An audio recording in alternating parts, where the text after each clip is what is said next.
Hello, I'm not clearly a YouTuber, so I'm not gonna be like, welcome back to my YouTube channel. I just got mesmerized by what I saw ChatGPT do, and this was too good. So I asked it, could you help me explain them like Walter Levin would do? Because I was talking about Maxwell's equation, and yeah, it started.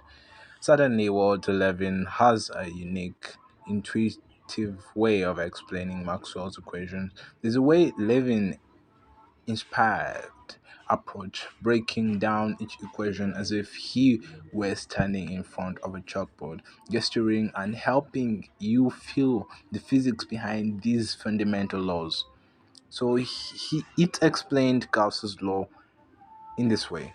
Imagine you have a positive charge sitting in space.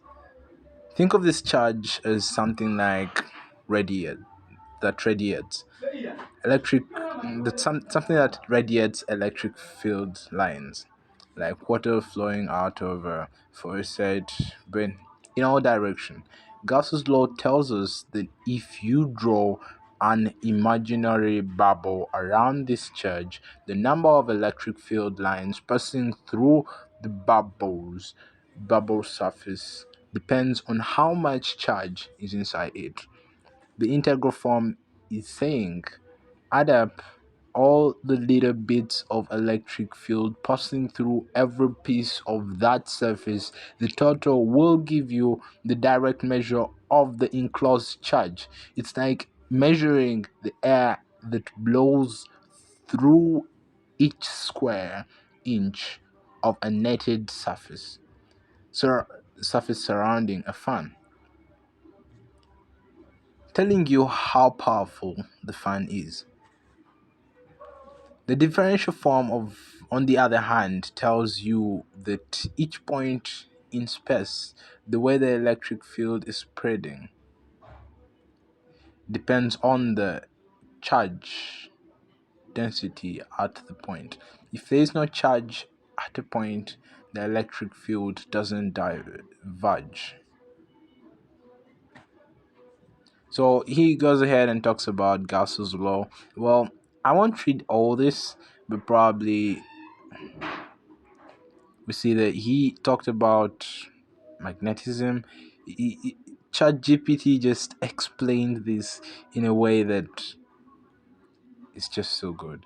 AIs are reaching a point where we can't really understand them anymore. They're going beyond us. Look at this. Continue his lecture up to where he says, "Let there be light," and so it was. And I put in brackets in case it couldn't understand what I meant as I combined the equations and show how light moves. So it explained this and started by combining Faraday's law and Ampere's law, and after combining Ampere's law and Faraday's law, he told me about how these things combine.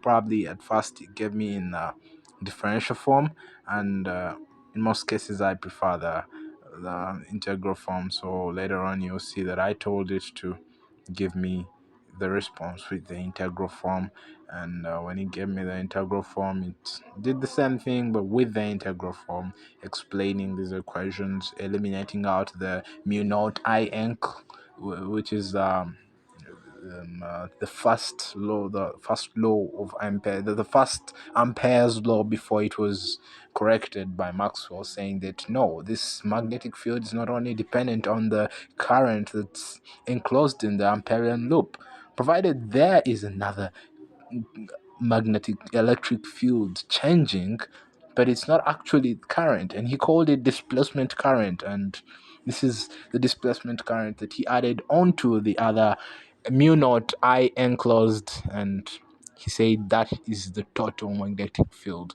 because both of these things were like currents forming the magnetic field. So this field was summation of those two things. So he eliminated that and then concentrated on only the displacement current. And for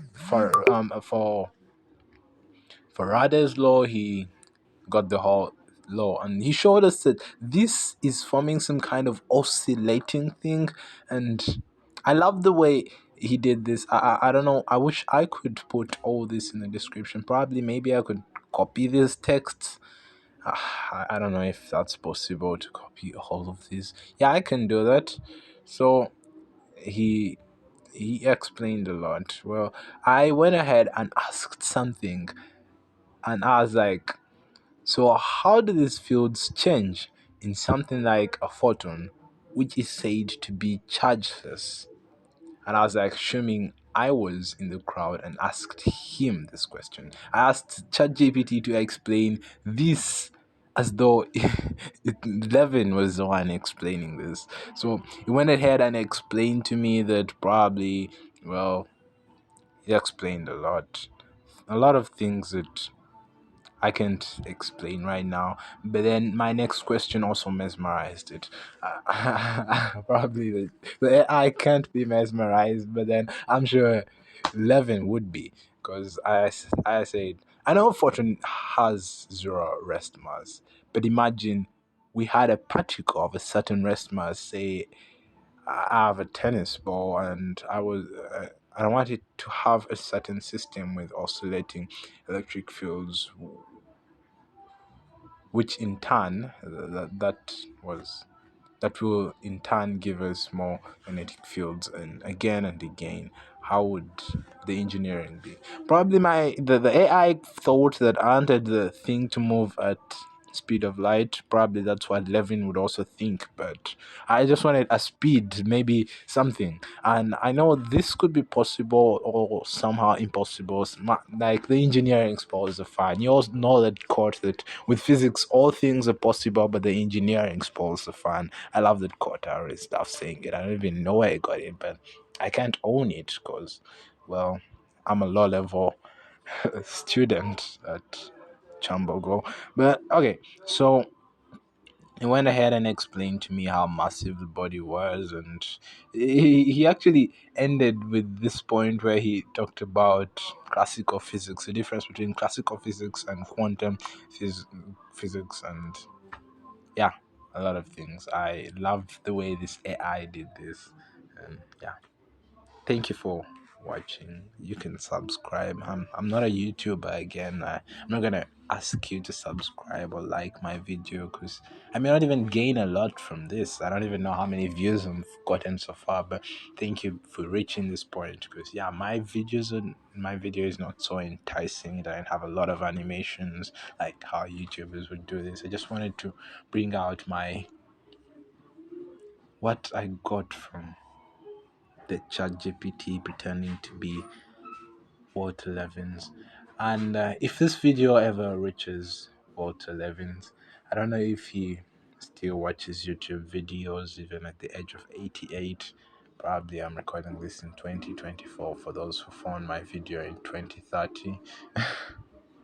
Well, I don't know if he can see this. Probably if he can, he should know I'm a big fan of him, and I love the way he used to teach. I've watched a few of his lectures, and he's way much better than the lecturers that teach us here at Chambogo, and way much better than me, who is uh, an undercover teacher somewhere.